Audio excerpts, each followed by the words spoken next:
Today I have with me a special guest, Tulla. Ari is the co-founder and CEO of Elo, a smart nutrition service using artificial intelligence and your personal health biomarkers to deliver customized supplement packets and improve your nutrition over time. He has recently launched what he calls Smart Protein, which we will dive into exactly what that means as we go through the podcast. Ari is absolutely passionate about developing innovative solutions that improve people's lives and is a proponent of food as medicine. Ari's journey began as a teen tech gig in Northern Finland, and that eventually led him to becoming a successful entrepreneur in San Francisco. But his passion for helping others optimize their health really started because of his own personal tragedy. He and his wife spent months exploring different healthcare specialists and tools just to find one doctor to address one specific issue. I've been there. This prompted him in 2011 to co-found Better Doctor, a company built on the mission of helping people find the right doctor with efficiency. Better Doctor became part of Quest Analytics, where Ari served as the CEO. Quest is a company that builds networks of doctors and is accessed by 200 million Americans each year.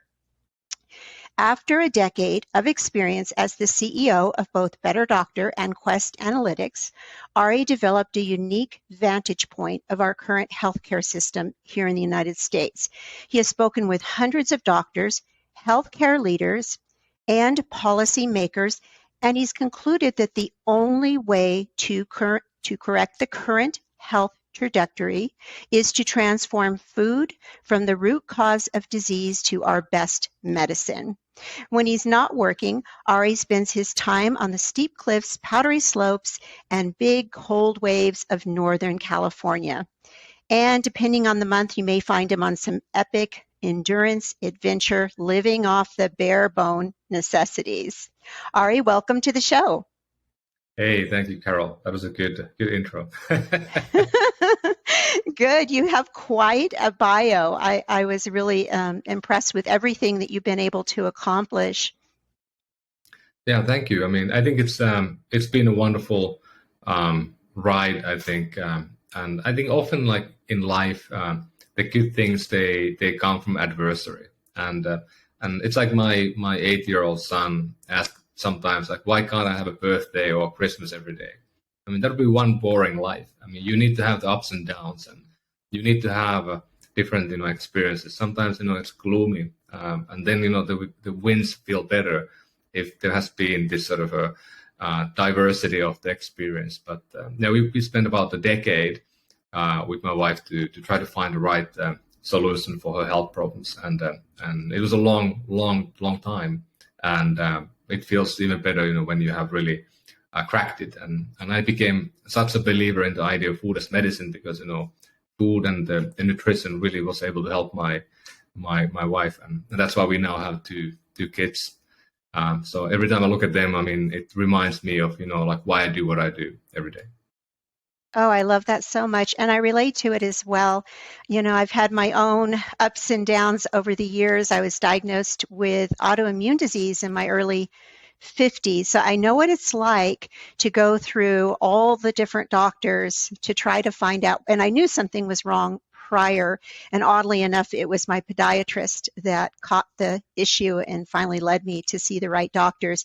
But I know that frustration of knowing something's not right. Either you're sick, you're having symptoms, but then not being able to find a medical professional. And I think it's hard because you've got all these specialists and then no one's really communicating with anyone else. It's tough, especially, I'm a technologist and I believe in data. I believe in tracking and I believe in measuring to improve. Those are kind of the fundamentals in my life. But at the same time, the science of medicine is a little bit like you remember the tale for the kids or the play where you have an elephant and you put the blindfold on and then somebody's touching the nose and the other one is touching the tail and they don't know what it is. And that's kind of what we do in healthcare, where there's 40 to 80 different type of doctor specialists, from the podiatrist to neck and neck area to nose to whatnot. Different doctors looking at your ankle and elbow and wrist, and that makes it very difficult because often those people don't communicate together, and often those people don't have expertise of the others. So we need this sort of a more holistic approach. And I'm not poo-pooing at all into the Western medicine. I mean, we have done amazing work. Many illnesses are eradicated completely. Cancer is not becoming a death sentence anymore. I mean, COVID, we basically overcame possibly, really, really bad pandemic. First time we have had a pandemic in 100 years. And we will have more of them. It's not going to end here, because we have more people in the smaller areas, and we're going to get more of these things happening. But science is powerful. But at the same time, there's this one factor that is really wrong, in my opinion, that a doctor, when they go to med school, they spend many, many years studying, and they learn about many things, but they spend few hours on nutrition. And that's insane, in my opinion. There should be more education about the impact of the external factors, like the food we put in our body, the air we breathe, and the pollutants we have in the air. Those are impacting drastically our health today. And many of the chronic conditions today are born because of the lifestyle and also the environment we are now in, where everything is wrapped in plastic. We are breathing air that is often quite polluted. And if you go to countries like China and others, where you have cities, and India, where the pollution is a huge problem. In the US, not so much anymore. I mean, we were lucky to fix things like if you went to LA in the 50s, I wasn't there, but it was horrible. I mean, it was like a massive amount of smog, and now it's no longer the case, and we are now getting more electric on the roads and so forth. But yeah, human health is not about the one thing. It's about many, and we need to think about it as a holistic system. And that's what I try to do in a small way, to bring the nutrition into the dialogue, and try to do it in a way that it can be measured and it can be quantified. It can be understood what it means. Oh, yes, I agree 100% with you. And I agree too, medicine has been amazing. It's brought us so far, but it's time to move into the next stage of medicine. I listen a lot to Dr. Peter Attia, and he talks about moving from 2.0 medicine to 3.0, and we're right on the verge of it. I think people are starting to wake up to the need to have a more integrative approach, more functional medicine approach. And Peter is a doctor for some of the people I know, and I absolutely love his aspect of evaluating. So if you don't know Peter Attia, he's a very renowned doctor, and now a very, very popular podcaster and a scientist.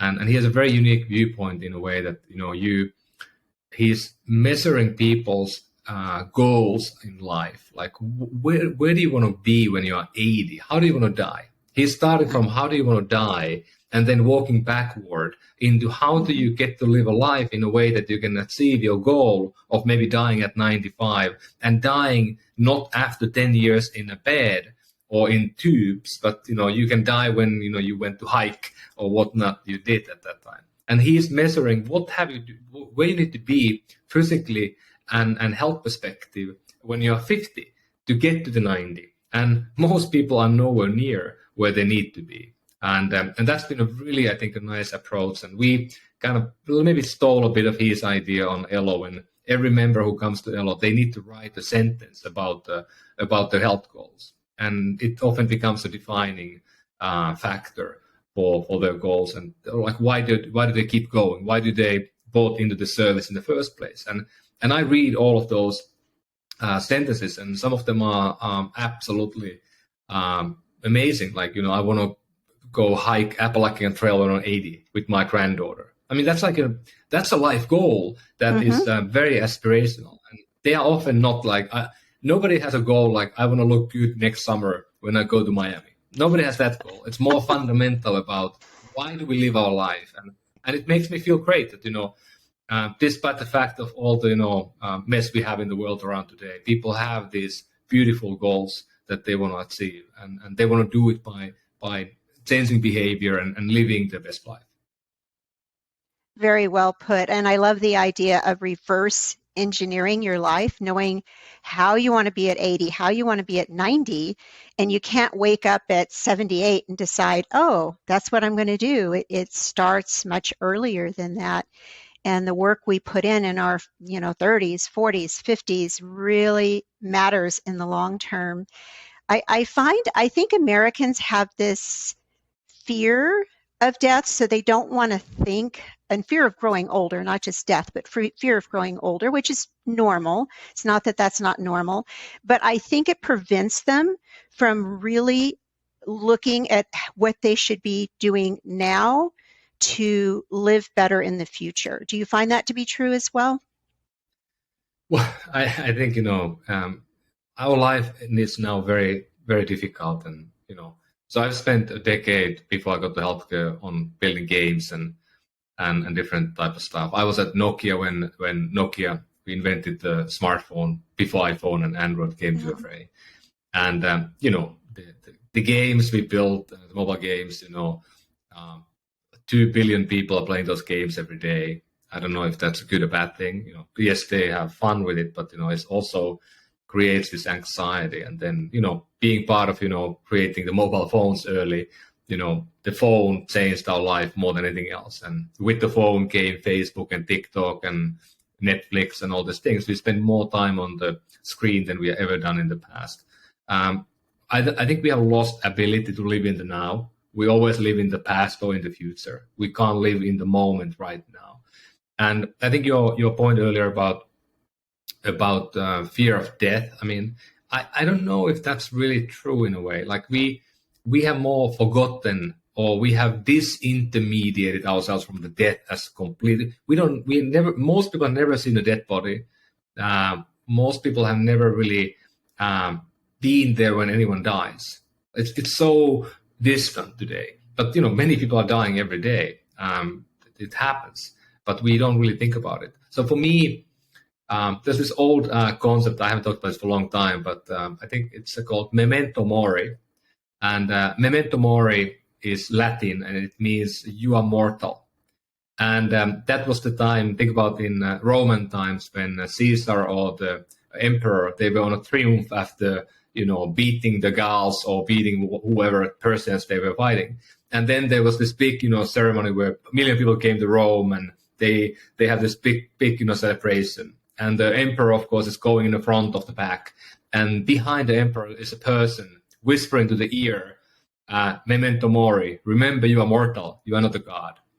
And I think that is the moment that, we have in our life when somebody like, you had your autoimmune disease. Those are the moments when you really realize that, life is finite. And that is a good motivation for people. But, when you're in your 20s, you are immortal. When you're in your 30s, you are immortal. But when you turn 40 or 50 or 60, you become closer to the memento mori. And you almost need to have that moment in life to make a decision to live differently. For me personally, we were in our early 20s with my wife when we had, my wife had a thyroid tumor. And, we were talking about life and death when we are 22. So our memento mori going to happen very early. So I've been thinking about that topic for the last 20 years, almost daily. And I think it's very healthy. I think we should be more open about the idea that, we will die. And I don't know if it's true, but, Steve Jobs, Apple founder, I think he looked in the mirror every day and asked himself that, if I would die today or tonight, would I do the things I plan to do today? And what a great, concept for living your life. Because if you live today like it would be last day, would you do all the things you would do today? I would say no. Yes, very well put.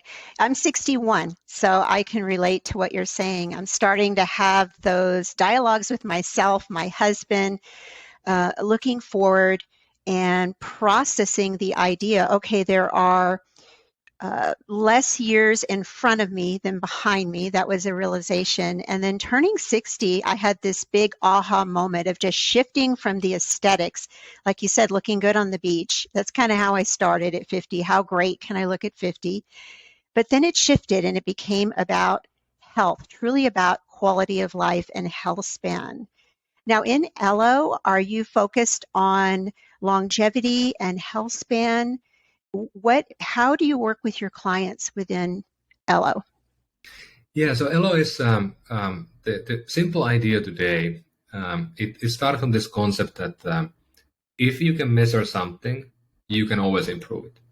But as we all know, in the world of nutrition and food, supplements, there's very few measurements. Only thing you mainly measure is, one, how do you feel? How am I feeling right now? And people have very different abilities to feel their body. Many men, they don't know if they are hungry or thirsty. Most men, they don't know. Women are much more savvy on their own bodies. And second, we have the scary thing in the bathroom or the closet, the scale. And we have a hate and love relationship with our scale often. And but the scale is not very good measurement about. It's like back view mirror. Nothing you can do today will impact the scale. So it's a very long haul. And you gradually kind of creep, heavier, for example. It doesn't happen overnight. So at Elo, we're trying to build systems that, we can measure nutrition, and we can help you. The simple idea for supplements, for example, is that we want to find your nutrient gaps, and then we want to fill them. Almost all of us have gaps. I'm pretty healthy. I'm very athletic. And I eat really well because we used food as medicine to help my wife almost 20 years ago, and I'm still on the same diet today, which is really optimized and very, very healthy. But I found out that my vitamin D was on the red. It was 14 when we started Elo. I had no idea before. My HDL was too low. My LDL was a bit elevated. My A1C even was a bit elevated. So I was like, wow, I have all these warning lights that are on yellow and some of them red that my doctor had never talked to me about. And I've been tested many, many, many times more than anyone normally will be. I'm being a bit of a kind of biohacker for a long time. But I was surprised. And then over a year, my team was able to help fix all of those things with supplementing, with better diet, with coaching. And I felt much better. And I think that's really interesting that, I felt the difference, but also the data became all green. And now we have thousands of people who come through the program, and most people are starting in a way that they have many things on the red. We are testing blood biomarkers for supplements today, where we are testing your cholesterol, LDL, HDL, triglycerides, your lipid panel. And we also look at your A1C, the diabetes marker. We look at your iron, ferritin, your vitamin D, vitamin B12, and also inflammation, which is very important for anything to do with autoimmune disease. So that gives a really good view, likely a better view than your doctor has, because they don't test all those things. And we test them, and then we ongoingly test them again. And we design the supplement plan with those biomarkers and your health goals. And also you can connect your wearable device there. We know your activity, your recovery, your sleep, and so forth. So it's a pretty good view of your body and your health. And then we calibrate that again every time we get more data. So basically, my pill packs that I have, they change month to month to month, depending, what I need. And it's like a whack-a-mole a bit. Like when something gets better, then something gets worse. Like it's hard to get everything optimized. So you have to kind of all the time shift a little bit. And that's been kind of fun to see. And but that's what we do. We are trying to measure your body, take your blood biomarker data, and then give you the right supplements. And then I think the key piece that we understood 2 years ago is that it's not enough to give you data in an app. So Elo has an app that is the centerpiece in a way, but we need a bit more. We need more dialogue. So we added dietitians that are paired with every member, and you basically have your own dietitian in your pocket, and you can talk to the dietitian every quarter on a Zoom, and that's part of the subscription.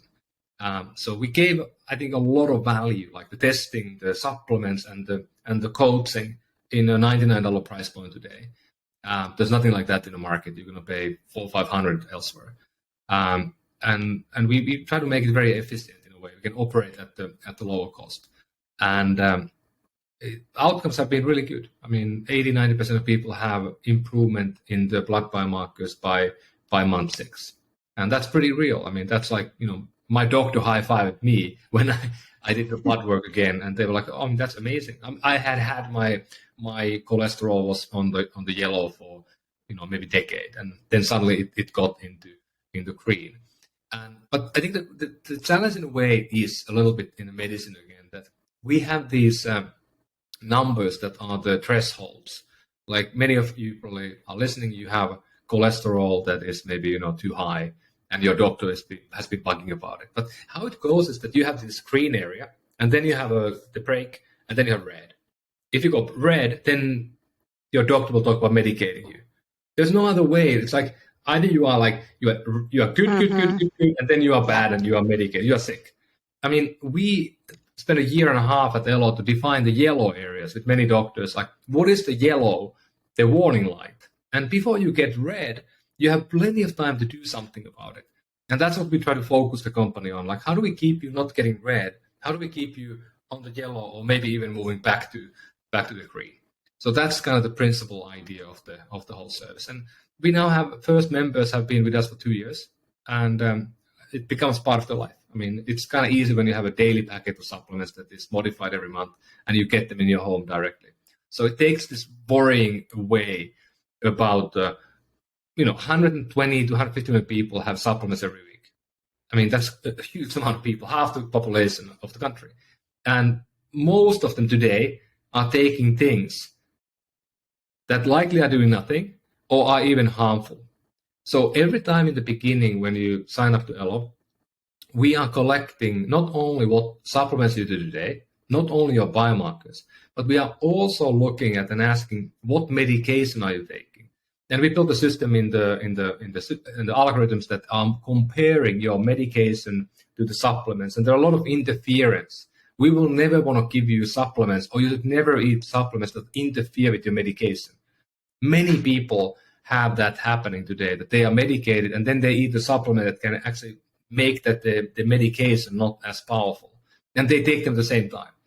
So that happens all the time. We have many, many people who come in who have way too high vitamin B, for example, because they're supplementing way too much. We have a group of people in a COVID who are supplementing vitamin D at 10,000 IU, like 3 to 4 times the dose every day. And they come to us and they have a toxic level of vitamin D in their blood.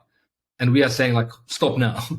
And that's kind of what's happening today. We listen to a random podcast, or we read the blog post, or we read the book, or our friend is telling us about something. We buy those products, and then we eat them without thinking much more.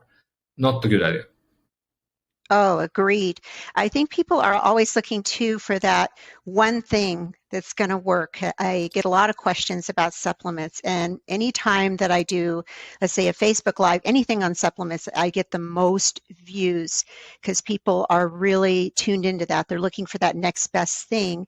But I agree with you. A lot of people are taking things they don't need. So, for example, they're guessing about their cortisol levels, saying, well, I need my cortisol lower, so they start taking supplements to help bring that down. But maybe that's not the problem. Maybe cortisol is dysregulated, and I see this quite a bit. I had a expert on Candida on the show. It was this week, as a matter of fact, and he was talking about how some supplements can actually make that Candida in the gut worse and negate any kind of treatment that you're trying to do. And he had mentioned vitamin D, and he said sometimes you got to pull back those things. So I think people are unknowingly maybe taking probiotics and all kinds of things that could be making them worse. Yeah, and a probiotic, of course, a very, very complicated matter, because we don't know a lot about our microbiome yet. It's much more complex than DNA, and we kind of start to understand now DNA quite well. It will be another 10 years, I think, before we really know what's happening in your gut and how to feed your bacteria with right fiber and with the right added bacteria. So and it seems to be like you can have probiotics or probiotic foods and they will have a big impact. But then if you stop them, you get back to status quo quite quickly. So it's kind of interesting. Your body has this sort of stasis that they have developed. And I think one point that you said is really interesting that most people don't know if you talk about supplements now for briefly. So in my packet, for example, I have green tea extract here. I have ashwagandha. And I have turmeric. And out of those three, for example, that are more like, herbs, I also have vitamin D and alpha lipoic acid and, I have omega-3. But, those herbal things are often something that, your body has to do quite a bit of work to metabolize.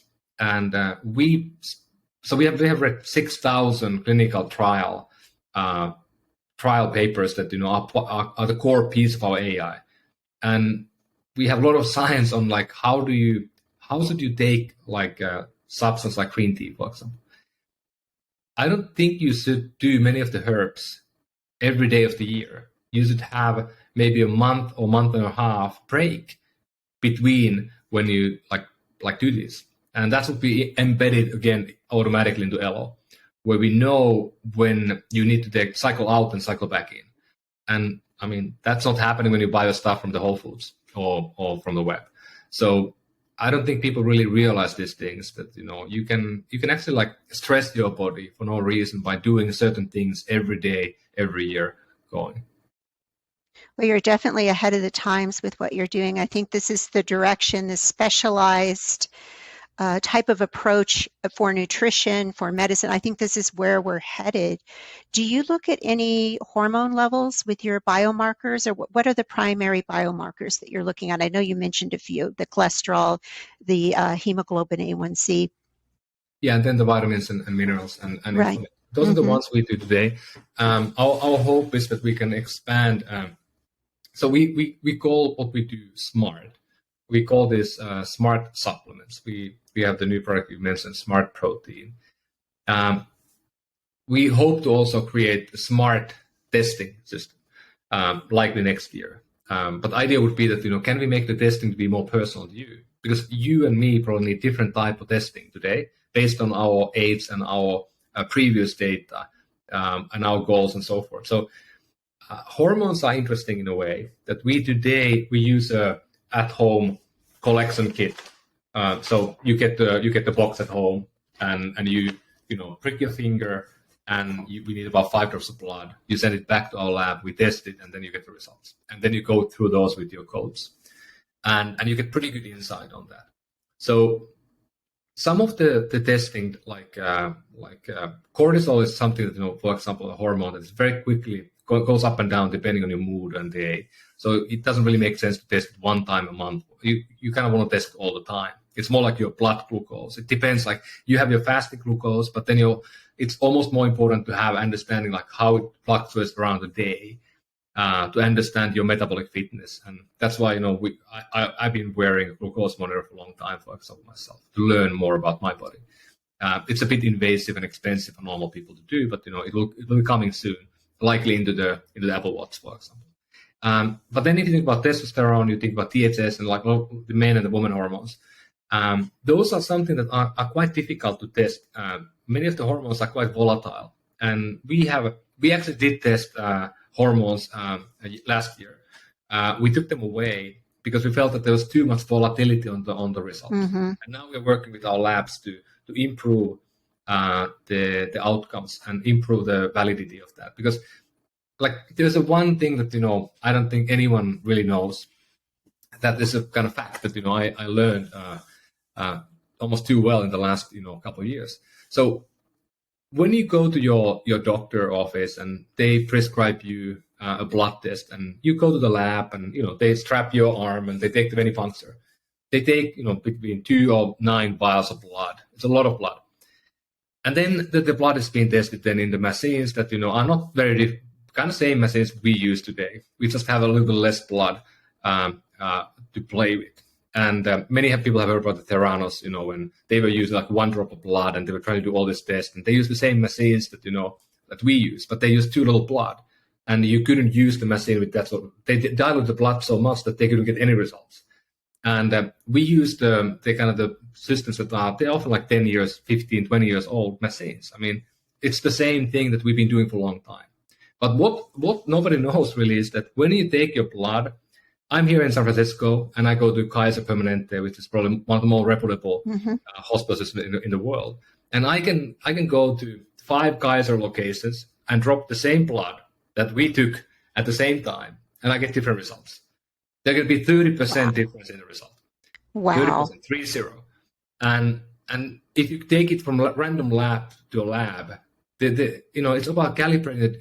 It's very unexact. And then the problem is that we report, sometimes like A1C, like, there's like a point something or even point something or something. So we make them very accurately feeling. But, if there really is volatility, even if any punks, it can be 30%. Many times when you get an odd value in a lab, and, your doctor will talk about medication, I would always say, go and do another test if it involves you being medicated for a long time, because it can be an error in the test, up or down, and then you don't want to be medicated if you just have an error in the blood test. So most people think it's like 99% accurate, not even near. Wow, I actually did not know that there was that much of a discrepancy between the tests. I mean, 30% is a big difference, a really big difference. So that's really good information to know. And some tests are really good because, like the lipid panel, we do billions of them. We do them, so often that it's getting really, really good. A1C, we are really, I think, good. But just think about this. Vitamin D. Vitamin D is not that commonly tested. It's not part of the normal thing your doctor will do. There's no calibration on vitamin D. There's no system you can take my blood and test it today and know the real value. There is no baseline value of vitamin D. And that's kind of mind-boggling. Like if you think about I'm from Europe, so I still believe in the metric system. Call me a heretic or whatever. But I think we're going to be adopting the kilometers and the liters here someday and the kilograms. But the point is that in France, there's a museum, the Science Museum of Paris. They have the meter in the museum. The meter is there in the museum. That's the meter that every meter is based. Of course, meter is also the amount of light moves in a certain time frame. But that is the meter that was done. There's a kilogram. There's a kilogram. That is the kilogram. But nobody knows what the vitamin D is. So that's kind of the fun thing about this. That if you think about something a bit more esoteric in healthcare and the test, there is no way to count the atoms, or there's no way to exactly know what is the right answer. So that's kind of sad almost, but that's how it is. Do you also find that, because I've heard that the levels where they say this is your normal levels for, let's say, fasting glucose, for example, but it's been changing over the decades because they said it's based on the population. Well, if you've got a population that is chronically, has chronic diseases and metabolic diseases, and it's the majority of the population, wouldn't it throw those numbers off quite a bit? I think you're right. And not only that, but think about your own life. When have you been tested? When have I been tested? Yeah, what state you have been of health when you've been tested? Oh, I get tested frequently. So I have blood drawn several times a year by my nurse practitioner. Okay, well, you are one of the few people who collect ongoingly, but most people, 90% plus, they get tested when they are sick. Yes. So when you go to your doctor's office and complain about something, then okay, let's test you. So there are a lot of people who have been tested maybe 15 times in their life, and every time they were sick when they were tested. So they have no idea what the baseline even looks like if they were always tested when they have an inflammation or they were sick or whatever happened. And most of the tests done, maybe 70% are done to people who are sick at that time. So we don't really even have like a good understanding what the health is in some cases. Okay, I see what you're saying. It's an interesting dilemma because, you get tested when the doctors or when the healthcare system draws you in, and you're not going to go there when you feel great in the summer. Nobody goes to the doctor when you feel great. You go to the doctor when you feel ill in the fall or in the winter. Yeah, that's interesting. Yeah, I just became a geek about this stuff. I want to know my exact levels of everything. So I test several times a year, and I don't go through my insurance for this. I go to a practitioner that she's more integrative in nature, more functional medicine, and so she uses Western medicine, but she uses also some other means as well. And I just encourage people if they, I know not everyone has the means, and that is a huge problem.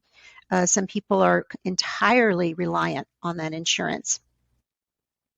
I think I would really highly recommend for people to ask their doctor if they can do a more holistic panel once a year. Most people who have a health plan insurance, you can do that, but your doctor will not recommend it. It won't happen if you don't ask. Ask your doctor, be assertive, don't yell, and do that. They will test and ask also for vitamin D, ask also for inflammation, CRP or homocysteine. You can get that done. And I think collecting that data once a year will be very, very valuable for you in the long term because you don't have a baseline if you have never done it before. And I think there are a couple other things I really I recommend to a lot of people, and they might not be known, and some of them are more expensive. This testing piece, by the way, if you get your doctor to do it, the cost for you will be $10 or $20 copay. That's all. And if you do it on your own, it will be 200, $300. With Elo, you can do it for $99 a month. It's part of the service. But I mean, collecting data ongoingly is a massive value. Other thing I think is many people have done it already, but I think there's a lot of value of doing your DNA sequencing. At least you can get some idea. Like for women, the BRCA, I mean, it's really, I think, interesting to know. And there are a few other things. And of course, you might find relatives you didn't know you have, which also. But then the third thing that I think is a bit newer, and I'm a huge believer, is that there is this new era where companies are using MRI devices to scan your whole body. And MRI is, of course, the device when you have a knee problem, your knee is dislocated, or you have ankle problem or shoulder, you get the MRI. If you hit your head, you probably get an MRI. But you can also run the whole body. And MRI, yes, it's magnetic resonance, but do we know if it's fully safe to do every year? Not 100%, but it's done so many times that it's not like X-ray where you get a lot of radiation. You don't need to have cover your balls, for example, men, like you do an X-ray. So it's safer. But what it does, it basically can find any type of cancer, more or less, that you have in your body early. And I've done it now many years, once a year. And I'm luckily, knocking the wood, but I had no serious things. There are a few things that they found that are good to monitor. But I recommended a lot of my friends and people I know to do it. And one of them did it a couple months ago, and they found cancer, stage 1. It was found and removed in 2.5 weeks, and he's now healed. And Wow. that's insanely powerful. And that was a type of cancer that you normally die as a man. So I mean, I was like super excited to hear that this sort of thing that takes you 1.5 hours and cost about $2,500 can actually save your life. And it's not yet available to everybody because the price point is 2,500 or 2,000 a year for one time. But I believe that in 5 years' time, this will go down to 200, and every health insurance will cover it. So it's just interesting what's happening now on the preventative side. As I said before, I mean, I believe in quantifying and understanding the data and then making decisions based on that. And you get a lot of data when you scan the whole body. Yes, I did not know about this technology. I was thinking as you were talking, why don't we have it everywhere? But I can understand that that is a high cost that not everyone can pay. But what a remarkable thing to be able to catch this early and to prevent so much heartache. I mean, families go through a lot of heartache with cancer, losing a loved one. I've been through it with my dad, so I understand. That would be amazing. I love it, love it.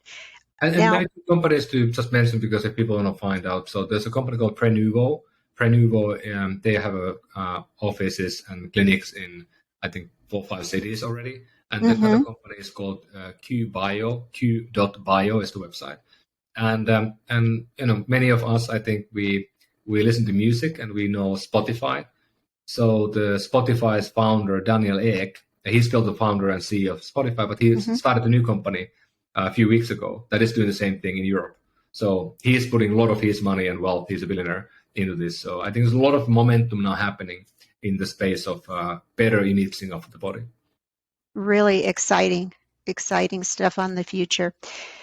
I want to shift a little and ask you about food, because America, I feel, is really in a crisis with the food, with cardiovascular disease, metabolic disease, Alzheimer's, which now there's speculation that is caused by high blood glucose levels or glucose dysregulation. But how can we change it when you have food companies, corporations that are so entrenched? And I know you're passionate about this, and I just wanted to get your take on it. Yeah, I mean, this is the big fight of our day, I think. And, we have many things that we need to worry about. I think the climate change is real, and, it's a massive impact on a lot of us. I just came from Tahiti, where you have 100 islands that are going to be no longer in 20, 30 years from now. I mean, it's pretty real when you are in an island that the inhabitants know that this island will not be here anymore. I mean, like, it's not about debate, are you believing in something, but the freaking home is not going to be there. You can't live underwater. So that's just the world we are in. But if you think about the nutrition and the whole food system today that we have, it's not that old of an invention. I mean, in the 70s, 80s, we created this new way of creating food. The food today, I mean, yes, we have inflation and we don't like the fact we have to pay more for food. But if you think about, remember back in the days, food today is cheaper than it really has ever been before. And there are many other countries in the world where you pay double of the food you eat. Of course, you can buy very expensive food from Whole Foods, but the average food today per pound, I mean, is really, really affordable. And because, the food hasn't really increased in price massively, but our income has increased a lot over the years. We make much more money today than we did in 70s, like, double or something almost. But the food price haven't gone up that much. So how can it be that, we have more people, we need to feed more people, we need to create more food. We basically, need to have a lot of pluralities. Like, people want to have different stuff. Like, you go to the grocery store, there are 70,000 items, 70,000 items. I mean, we don't need that many. We need maybe like 50. So if you go to the farmer's market or you go to, some old market, you have like, 30 things. That's kind of what you need.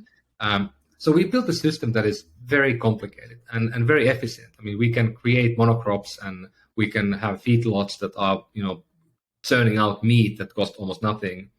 We have grains and corn that cost nothing. We have excess of, high fructose corn syrup and sugar that, we have never had in the life of the man.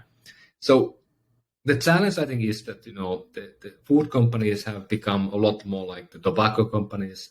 They have turned the food into this addictive, processed, food-like substance.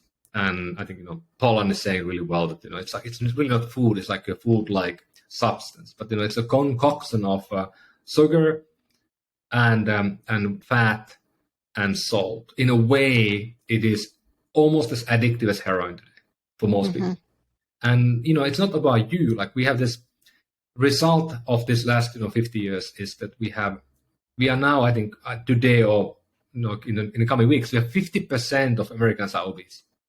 50%, half the people. We are there almost now. 80% are overweight. That was not the case if you go back in like 80s and 70s. Not the case at all. Very different. I mean, almost nobody was obese then. And people, of course, feel bad about it that, they are overweight, they are obese. But it's not their fault. I mean, it's really the fault of the way we have created this sort of a system that is feeding people stuff that is addictive. And sugar in excess, I mean, it is addictive. There's no question about it. And, your point about Alzheimer's, I mean, there's the word now that Alzheimer's is actually type 3 diabetes. And that's a really interesting idea, because we are all, of course, afraid that, what if our brain stops functioning?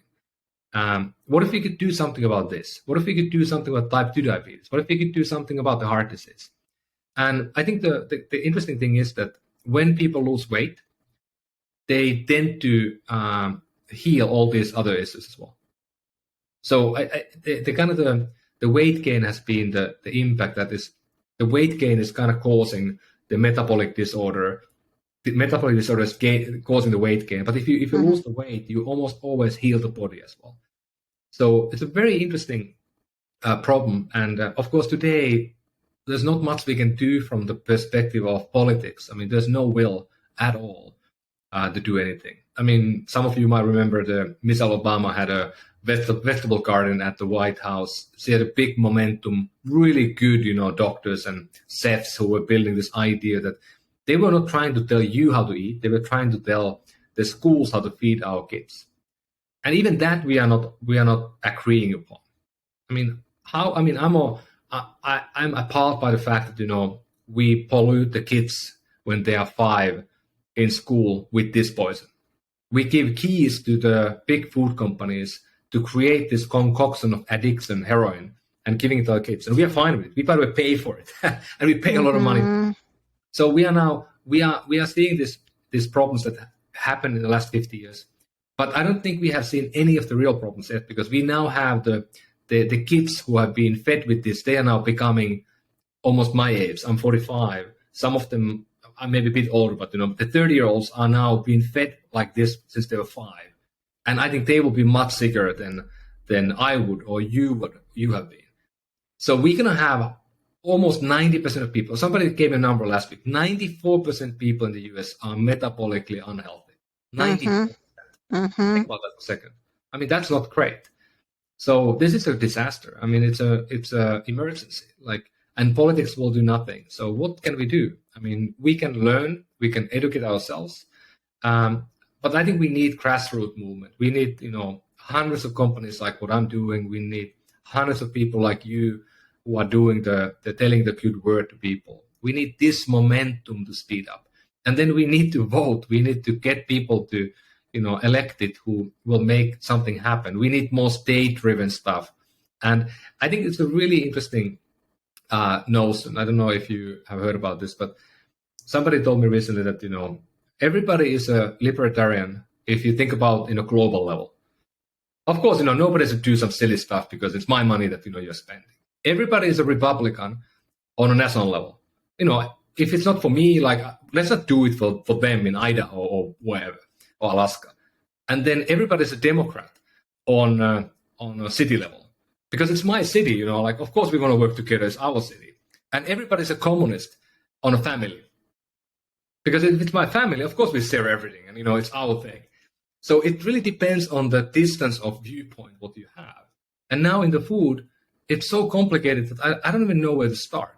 And I've been thinking about this for a decade. So it's a really tough problem. But the only thing we can do is to, you and me and everybody, let's take accountability on ourselves. Let's not claim that somebody else, has to do something for me. Let's do it ourselves, and let's make our own decisions. We can decide 100% where do we spend our own money. Let's spend it in a way that, we're not going to poison our kids or ourselves or the environment. Yes, yes. I mean, we have the biggest vote with our pocketbook. I'm always saying that to my clients and my kids. You can make the biggest impact with where you put your money. I mean, that's when things really, you'll see it change, when people are demanding something better. But I agree, change isn't going to come from the top down. It's got to come from the bottom up. It's got to start with our families, educating our kids, and then to the community level, where we can really adapt change. It's just not going to come from the top down.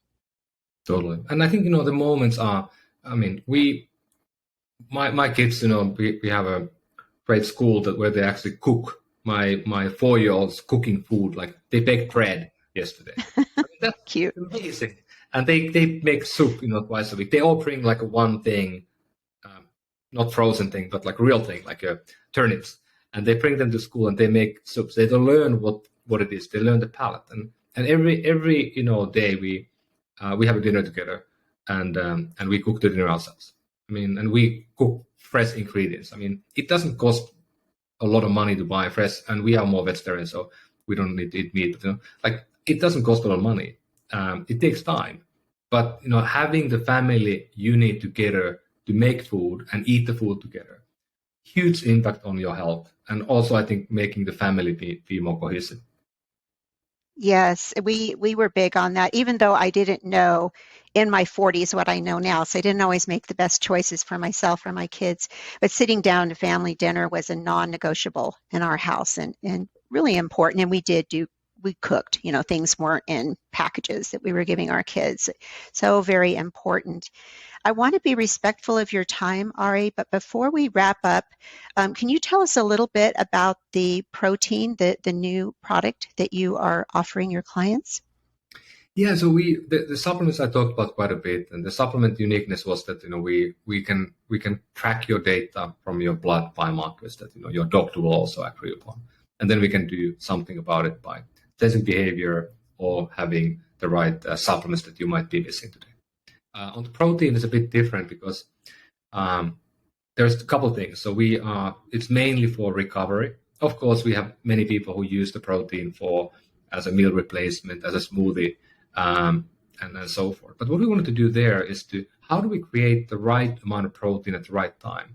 There are a lot of people now are having protein all the time. Like we have these protein bars that are very handy when you get hungry. But some people tend to eat them like every 2 hours, and body is not built in a way that you want to, because the protein will start the growth process in your body. And excessive amount of protein all the time in a day is kind of like a recipe for cancer, to be fair, if you do that. So you should think about like when do you have protein and what type of protein you do. So what we did is that we based the right type of protein blend on your activities. So if you you walk a lot, or you run a lot, or you bike, or you do weight training, whatever you do, heat, we designed the right type of protein. We can add some supplements into the protein, which is kind of nice way to do it. And then after your workout, if you track your workouts, not everybody does, but many people do today. You track your walk or your run or your bike ride or your heat exercise. We will tell you automatically how much protein you need after the activity. And we also tell you that you don't need protein if you don't need protein. We have a lot of people now calling us, sending us a note that, I did my yoga and you told me no protein. We're like, scientifically saying, you don't really need to have protein there. But what I learned about protein, and actually I think it was Peter Attia had a podcast guest who was one of the people who actually was designing the amount of protein we recommend to people today. And that research was done in Africa for 15-year-old boys. Nothing to do with 60-year-old women. So I think we don't exactly know how much protein people are needed. But the bottom line is that we are seeing now a lot of women who come to Elo and they don't get enough protein, and they can't gain muscle when they're in their 40s and 50s, and they're chronically not having enough. So I think that's, especially for women, super important for the bone density and for having enough muscle when you get to the old age, so you don't become too frail. Yes, I agree 100% with that. I'm always talking about that need to have that skeletal muscle. You don't want to be frail, and you want to have the bone density. And then it's a disposal, a sink for glucose without even having insulin come in. So it a lot of benefits to having that skeletal muscle and then enough protein to support it. So I love the precise approach, because I do agree not everyone has the same protein needs, and what we're doing physically can make a huge difference. I know I tend to eat more protein on heavy lifting days, very active days. I tend to back it off on a rest day, not have as much. So I love the precision. Now, as we wrap up, how can our listeners reach you and find out more about Elo? Yeah, Elo can be found out on elo.health on the web, not elo.com, but elo.health. Somebody has taken the .com and they are too big to big to spell it. You had to get creative. Elo means life in my native Finnish language. So it's kind of a nice name for the company, but it's tough to find like a short name today and find a website for it. So Elo.health is the website, and Elo.health on Instagram and TikTok and any social media. And if anyone wants to connect with me, Ari Tulla, if you Google my name, I think I'm the only one with this name. So the first 50 You days of are. Google. I Googled. Yeah, I'm easy to find. And but I mean, like, I think the protein, like, last point is like, it's been a really fun to get this out because, even the one thing, like, having the name, your name in the front has been a big impact for people in a funny way that, it's my thing. And, I'm a very active, I do a lot of bike riding and, endurance stuff. So I have electrolytes in the protein already. I have so collagen. good. I have extra amino acids. I have multivitamin here as well. So basically what happens is that these both products work together hand in hand for me, and they are designed by the same AI model. So the cool thing is that the more products Elo will add, you can basically build a system that is keeping you almost automatically in check. And that's kind of our hope that, we're going to have people who kind of use Elo to really, gain the benefit for the health. Well, you're doing fantastic work. And as I said earlier, you're definitely ahead of the times, which is a good thing. I forgot to ask you, when and how did you come to be in the U.S.? I was very fortunate in a way that, like, I think you started in the bio that, I'm a technologist, kind of like a hacker back in the days when I was young. I was in Northern Finland. But my parents, they gave me a computer when I was 6 years old in early 80s. And then, they decided to spend their money on travel, not on a new car every year. And, I had traveled 50 countries when I was 18. And my mom she's very close of getting all the countries. They're like 200 now with my pops. And they love to travel. So, I mean, we lived in Japan when I was a kid a little bit. And, I saw the world a lot. So I became kind of this sort of modern generation today. When people are coming up, they are very global. And I started in the US 99, sometime in Kansas, actually, was in Midwest. And then later I was at Nokia, and Nokia wanted to build a new unit in the US. I came to found a new business unit here in the Bay Area. And I mean, many people, I'm an immigrant. I'm also an American today, a citizen, and proudly so. But it's interesting the way that, immigration is so difficult at times. And for some people, like, for myself, I was very lucky in a way that, I got the visa, and I got, people moving my stuff here and give me a house, and then you get a green card and they get citizenship automatically. But, it's much harder for many people. But I feel like I'm an immigrant in here, and I really feel for the people who have a hard time getting here today. Mm-hmm. Mm-hmm. I do too. What wonderful parents that gave you the education of travel. I think there's no better education than seeing the world. We're trying to do the same for our kids, and I mean, they've been pretty lucky already. Ours were the same. We said they were very spoiled because we took them everywhere, but I think it's beautiful. Well, thank you again so much for being on, Ari. I really, truly appreciate it and enjoyed our conversation. I learned a lot today, so thank you so much. Hey, thank you, and have a great day. Thank you. And to our listeners, we wish you every blessing. Bye for now.